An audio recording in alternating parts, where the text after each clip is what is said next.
Namaskar viewers, hello and welcome to Sansad TV. I am Teena Jha, you're watching Perspective. The All India Institute of Medical Sciences, New Delhi, the country's premier health institute, has been forced back in time after a major cyber attack took all of its servers offline. For over 10 days now, the hospital's digital patient management system remains crippled. The hospital says data restoration is taking time owing to the large number of servers used that cater to 15 lakh outpatient and about 80,000 inpatient cases every year. Now, experts worry that this cyber attack could have compromised the data of the large number of patients getting treated at AIIMS, which include not just the common people, but VIPs, politicians, and other dignitaries. So this crucial data, which includes personal credentials of patients, lab reports, medical history and health records, etc., is now at risk of being sold on the dark web. While all efforts are being made to restore the servers at AIIMS, it has led to huge concerns over cybersecurity, the most vital being on how prepared are we to tackle such growing challenges. To talk about this and related aspects on the increasing challenges of cyber attacks and also the urgent need to ramp up our cybersecurity preparedness, I'm joined on the show by three distinguished panelists. Let me begin by introducing them to you. With me in the studio is Mr. Subimal Bhattacharjee, he's a cybersecurity expert. Thank you, sir, for your time. Welcome to Sansad TV. And joining us virtually are two guests, Professor Huzur Saran, Department of Computer Science and Engineering, IIT Delhi, Mr. Amit Dubey, Data Technology Expert. Thank you, gentlemen, for joining us on the program. Mr. Bhattacharjee, let me begin the program today with you. So what's concerning is 11 days on, we are still to figure out the gravity of the problem and tackle it altogether. Is this one of the most serious cyber attacks that India has ever seen and something that we were not prepared for? Well, obviously, this is one of the most publicized and understood cyber attack in the country. And the fact that many cyber attacks also go unreported, but here AIIMS and NIC reported it in the first place. So I would think, that's also one good part of it. But the biggest worry is that attacks are happening regularly. They're increasing in frequency and sophistication. And what is the readiness? What is the seriousness and intent of organizations to be following not only the the cybersecurity best practices, network deployments, etc., but also the mandates by certain for the audits as well as taking care of the network. So many things are coming to the fore. There is a saying that we always try to be reactive.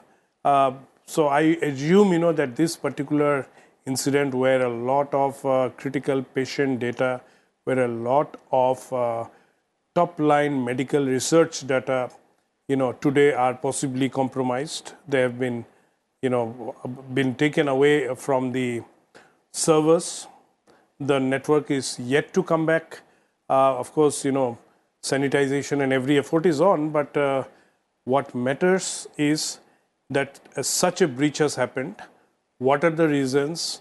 Where was the shortcoming? Where was the disaster recovery systems in place? And where were the mandatory reporting and audits and everything in order or not? So these are the few things that we really need to look. And as critical infrastructures, critical information infrastructures become very, very vital, because of the interdependency and so much of usage of the digital assets, a look at the critical information infrastructure policy of the country, a look at the national cybersecurity policy, a look at how institutions and organizations manage and are sort of taken seriously at the highest level when it comes to cybersecurity. I think it's a call for everyone now to take. So this incident might be very worrying and absolutely something that shouldn't have happened. But since it has happened, we should utilize this now to bolster our cybersecurity defenses as well as all the best practices. Certainly. So what's the way ahead to go about it is something that I'll come back to you in just a moment. But as you said, it's a worrisome incident, something that we should have been prepared for. Mr. Dubey, the fact that India is growing exponentially as a digital economy, Does this incident, bring us to a halt and, make us think that we are not prepared when it comes to cyber attacks? The fact that India's premier health institute has been under cyber attack for 11 days on, we are yet to figure out how it's taking place. Are we somewhere lagging behind when it comes to strengthening our cyber security infrastructure, or or there are some loopholes that we still need to plug? Here, I would like to emphasize that this is not the first attack, first of all, and because of the India's growing GDP and economy, it was inevitable. It was expected. There were many such reports from Interpol as well as from IB that such kind of attacks will happen on critical infrastructures on India. It happened on Mumbai Great Power Grid, and we faced that. It happened on Oil India Limited. It happened on many other such sectors sequentially. So, and if you go to the breach forums, you will find that many hospitals were also breached. Many hospitals are already hacked. The only thing is they were not reported properly, or there were no such hue and cry. So we normally ignore those kind of news. But these kind of incidents were happening. This incident which happened with AIIMS will also not be the first attack, because all these kind of attacks, they go with a sequence of attempts. And this they would have tried earlier as well. There are always multi-step processes. They first do recon, then they do scanning, then understanding the vulnerabilities, then exploiting it, and then they're waiting for zero days vulnerabilities.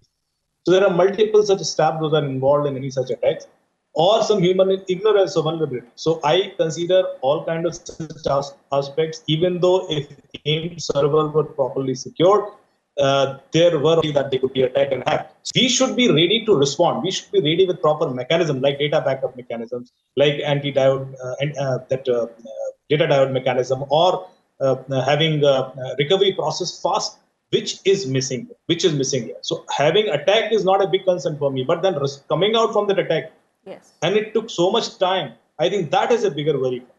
So we should now take it as a learning that if any such attack happens in future, do we have a regular backup process? Is this regular backup process is micro-segmented? Is it in distant servers? Or the processes that we are following to put all software updates and patch updates, are this in process?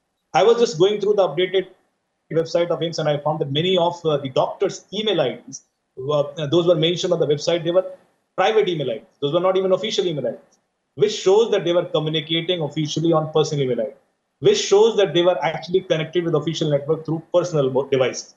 Now, this is also a vulnerability. This is also a process-related vulnerability, which can actually lead to such kind of disaster. So I'm sure we will learn from these mistakes, and in future, we can have a much stronger process and technology mechanisms to protect us against such attacks. Certainly. And, Mr. Saran, the fact that the Chinese angle comes into the picture, just yesterday we heard the Union Minister, Mr. Rajiv Chandrasekhar, say that it's a larger conspiracy which involves external forces which are significant.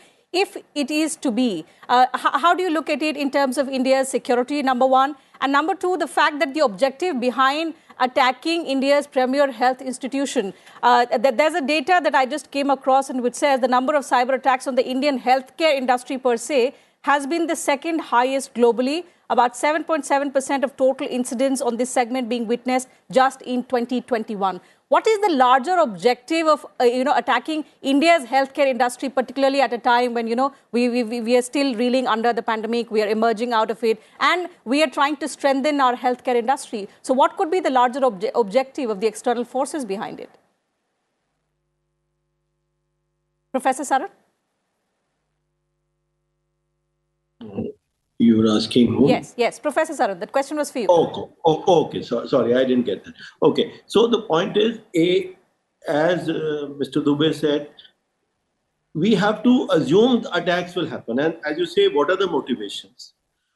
There are commercial motivations, money can be made. After all, the reports are saying that ransomware of a few hundred crores was asked, ransom amounts. So there are commercial criminal gangs doing it. There are state sponsors of all sorts doing it.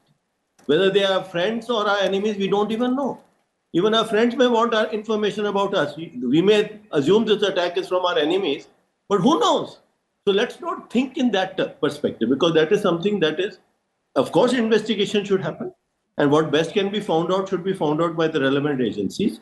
But we should assume, just like flood and fire is something we have to worry about. Right? We have to design for it. We have fire drills in every organization. recommended, at least mandated, that you should have it. Similarly, if you're going, you should assume as an administrator, of course, you will do best practices, as already pointed out by Bhattacharjee sir and others. Of course, you try to do the best practice, right? But there is no guarantee that attacks won't still succeed, because attackers are very sophisticated and new vulnerabilities are found out every so often.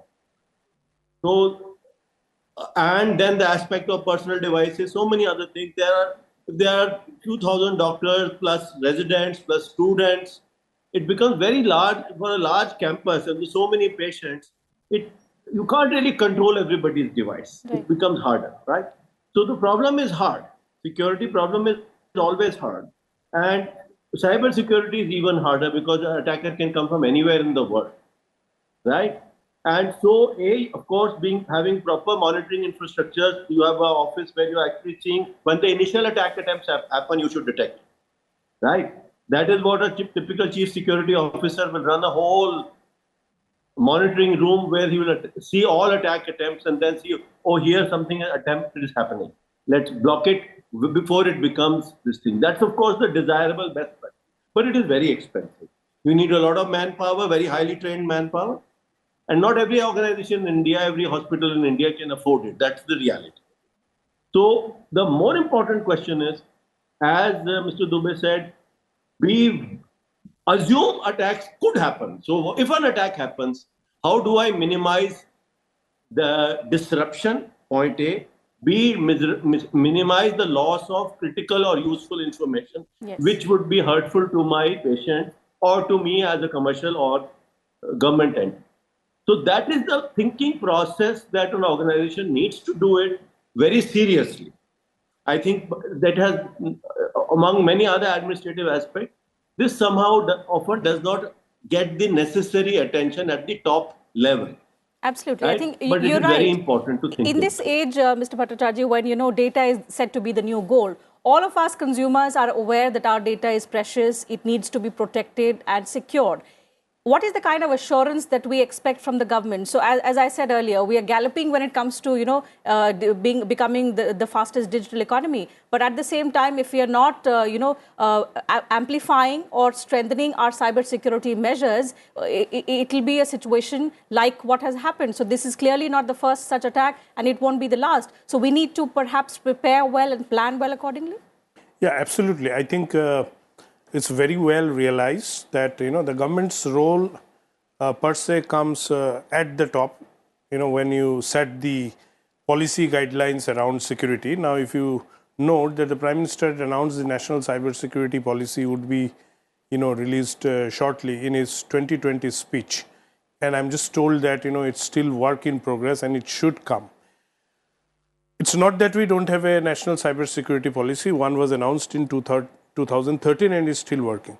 However, so much of technology has changed, and it's absolutely well understood by the government, and very sincerely, they have said that they need to come with a new policy where everything is looked at. So when you have the right policies, framework and support from the top, then you delve down to the institutional level, that how do you handle it, the whole ecosystem, the legal system, the software and hardware systems, and the patterns and usage, and how everything in the ecosystem has to be updated on a regular basis. It's a very, very dynamic medium.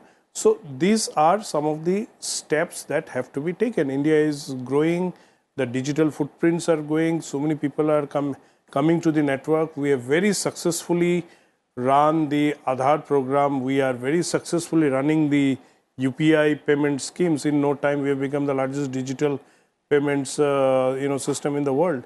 So we have examples of successfully managing networks.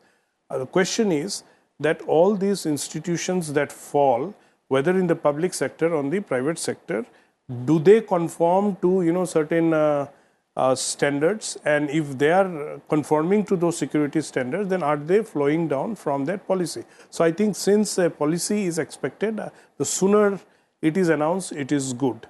Secondly, as you would have seen that even on the cyber laws front, the government is trying to bring a far much more comprehensive digital security act. So once that is there, possibly the criminal element of it, the punitive part and everything should get bolstered, and at the same time, the newer possibilities that technology facilitates, unauthorized access is by far, say, the biggest problem that everyone realizes, but there are so many traits within that today happens.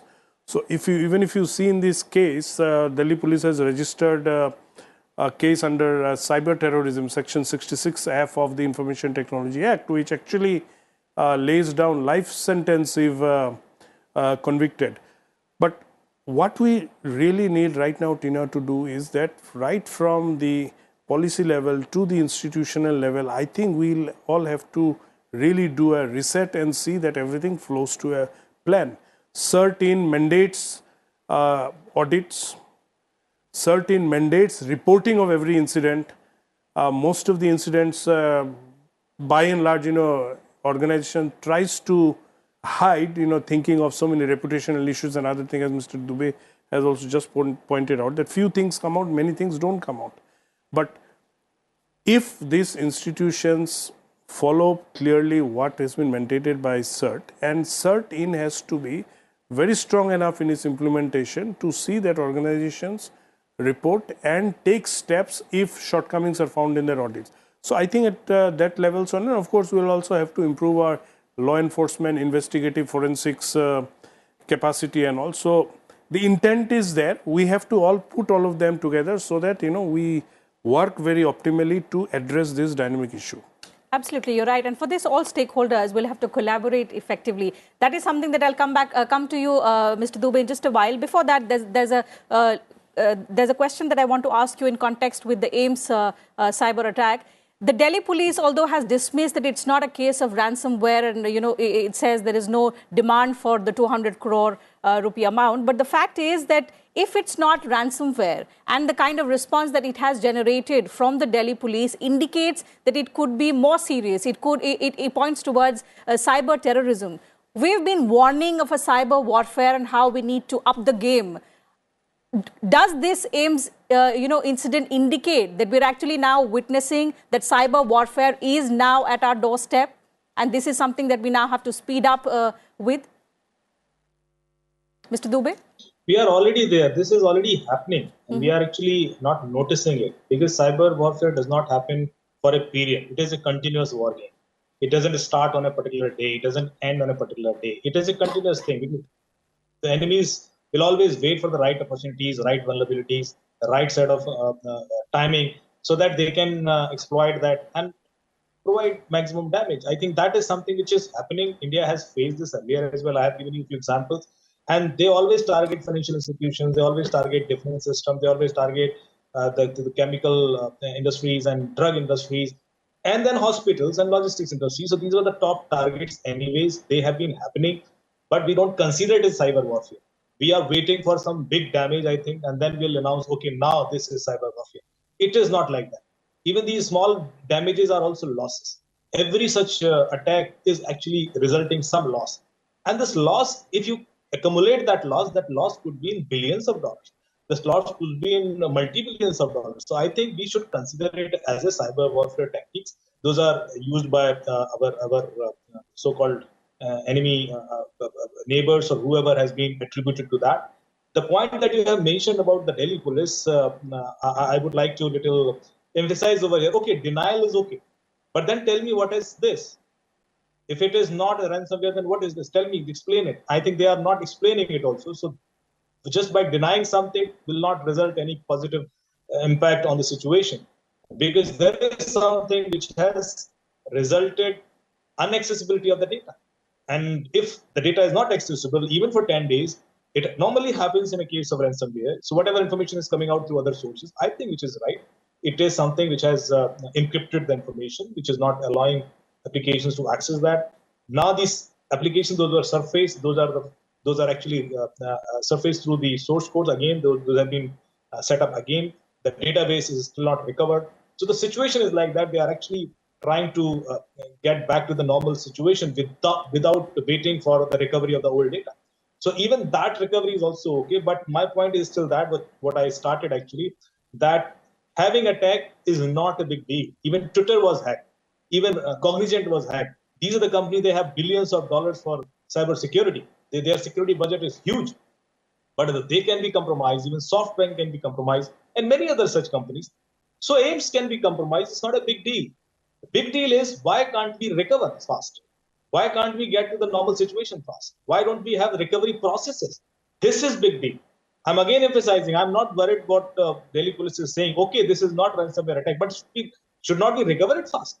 Should not we give the same situation again in within 48 hours or 24 hours? I think this is the bigger concern. All these security companies, those are offering security services, they always focus on securing the information, securing the data, securing the process, but they don't emphasize on recovery processes. That's what is the incident response mechanism that you have. They always think, okay, this is second priority. But I think now we should treat them equally. Securing is one thing, incident response is another thing, and both of these processes should be intact, tested regularly, that yes, if there is any, because incident will happen. Professor Sar has said rightly that incident will happen, you can't stop it. But you're right. do we have a fast recovery process? Our response and recovery has to be faster and much more effective. I think that is my point. That's right. So that's a very important point that you've made, Professor Saran. So now, in order to ensure such incidents, as all of you have said, will happen, we need to prepare well. The fact is, we have to mitigate data breaches, and it has to be a collaborative effort. So how do you see a public-private partnership taking place to ensure that the kind of stringent mechanism that we want to happen should happen at the earliest? Well, definitely there is a role for regulation, as Mr. Bhattacharjee pointed out. Even the new policy should come out soon, so that would be helpful. But and there is a role, like for example, mandating suitable drills. Like if you have a data center in DR, normally they do monthly DR drills. Banks and other organizations do it to make sure you can quickly transition over if the data center dies or something happens there. Similarly here, you should have a cybersecurity drill. It's a basic thing, and that can be mandated, and then audit agencies, other agencies can help you do the drill, find out the learnings from it, and that can help you improve the reaction times. See, this part needs a separate investment from the penetration testing and evaluation of your current security posture. See, that's the other part. You want to be as secure as possible, and for that, again, already there are mandates on auditing of your websites and other infrastructure, which are, I'm not sure how much they are complied with all over India, or with hospitals, with government institutions, with private institutions. So again, encouraging everybody to be more aware, first of all. I think let's not just say it's person A's responsibility or person B's responsibility. It requires significant investments, and of course, whether it is the private sector or the government sector, funds are always a challenge, and manpower is also a challenge. So but we do have to devote to this aspect and adequate attention at the topmost level, and for which the initiatives from the government would be very helpful to encourage everybody to take this very, very seriously. Because, certainly, as Mr. Dubey said, war is on. See, you don't see it, but there are probably among our enemies 10, 20, 30,000 people whose job is only cyber exploration, and then that they have divided it about 3,000 are targeting India, 1,000 are targeting some other country. I don't know. I'm illustrating. So there are 3,000 people who every day they wake up. Since you mentioned, Professor Saran, funds, and even among them, okay, I'm going to. There is a 300% team who's targeting Delhi hospitals and infrastructure. Maybe, I don't know what the number is, but every day they wake up and they inspect and say, okay, here they have done something new. Let's see if there is a vulnerability there. They Professor are doing Saran, it every day, probing you all the time. Taking on from what you've said, funds is a huge challenge, and in a country like ours, which is so densely and hugely populated, is skill power also a problem? When we are talking about addressing this challenge adequately, does skill power also pose a challenge, and if yes, how can we deal with it? Definitely, skill power is a challenge. Cybersecurity, especially any analysis of forensics of it. Attacking is, of course, far more difficult. Even defense. There are, beyond simple firewalls and things like that, there's a lot more learning that is needed, and not everybody, the number of people who are highly trained in cyber security is still very low in this country, right? So that aspect is also there. Of course, we need to invest in that too. Okay, but we need to train our own people. We have a large pool of IT engineers, but we have to make them also aware of the cybersecurity part and encourage some of them to go deeper into it. Certainly. So there is potential that needs to be harnessed well. Mr. Bhattacharjee, I'll take one last comment from you. So we've spoken about how we need to shore up our cybersecurity measures. There needs to be collaboration between both private and public sector. But cybersecurity is not one country's problem also. It expands beyond boundaries. So in that aspect, we'll also need to adapt best practices, have collaborations with like-minded countries as well. What is the kind of international collaboration that you see India actually, doing on this particular sector with countries that have faced this problem and have also learned how to deal with it? So you would have noted, Teena, that early in April this year, the Quad had taken up ransomware as an area to talk. And on the sidelines of the UN General Assembly in September, the Quad foreign ministers met and specifically set an agenda for cooperation on ransomware and the cybersecurity measures around it. There's another initiative, the Counter Ransomware Initiative, led by the US. Right now it has 37 countries and the European Union as members. Every year in November they meet. They just met on the 31st October and 1st of November. And there again, they have said that we all must cooperate. We have to have action-wise activity on this. So the world understands the issue. There is conversation. Now, when such an attack like what has happened in AIIMS, I'm sure, the CERTs have communicated with each other. All these Quad nations or the CRI nations have been informed and involved. And how do we get the proper support out of all of that? I think that's something that we'll still have to figure out. But at this point of time, the effort has started because cyber attacks can come from anywhere. There are some rogue nations and criminal syndicates who are today taking this up as a mission. I wouldn't be surprised even in the AIIMS case, this is actually the case. But the larger picture is that we need a far much wider international cooperation. Absolutely, and especially in the context that's surrounded by adversary countries who may, attack us, attack our security and sovereignty of the country. All the more important for us to adapt to the changing circumstances. So the AIIMS incident may be a huge setback, but there's also a lot of learning as to how we can ramp up our preparedness, also review the existing setup and adapt to the best practices from the like-minded countries as has been spoken about. So that having been said, I'll have to wind up the program. Thank you once again, gentlemen, for joining me on the program and sharing your thoughts with us and our viewers. And viewers, thank you to you as well for your time. I'll see you same time on Monday now. Until then, take good care of yourselves. Keep watching Sansad TV. Have a good weekend.